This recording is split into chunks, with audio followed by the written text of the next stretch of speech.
ধরুন আপনি খুব বিরক্ত কিংবা চিন্তিত হয়ে কারো দিকে ভ্রু কুচকিয়ে তাকিয়ে আছেন। বলুন তো, ভ্রু কুচকানোর ইংরেজি কি হতে পারে? এর ইংরেজি হতে পারে ফ্রাউনিং। যেমন, frowning I am looking for my lost money, অর্থ ভ্রু কুচকিয়ে আমি আমার হারিয়ে যাওয়া টাকা খুঁজছি। এবার ধরুন এই কাণ্ড দেখে পাশের একজন লোক আমার দিকে সন্দেহের দৃষ্টিতে তাকাচ্ছে। সন্দেহের দৃষ্টিতে তাকানো বোঝাতে আমরা askance শব্দটি ব্যবহার করতে পারি।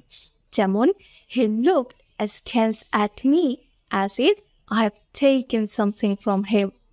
এর অর্থ সে আমার দিকে এমনভাবে সন্দেহের দৃষ্টিতে তাকালো যেন আমি তার কিছু নিয়ে নিয়েছি। এবার ধরুন তার চিন্তাকে আরেকটু বাড়িয়ে দিতে আমি তার দিকে একটা রহস্যময় হাসি দিলাম। রহস্যময় হাসি বোঝাতে আমরা স্মার্ক শব্দটি ব্যবহার করতে পারি। যেমন, I smirked at him to make him more tensed.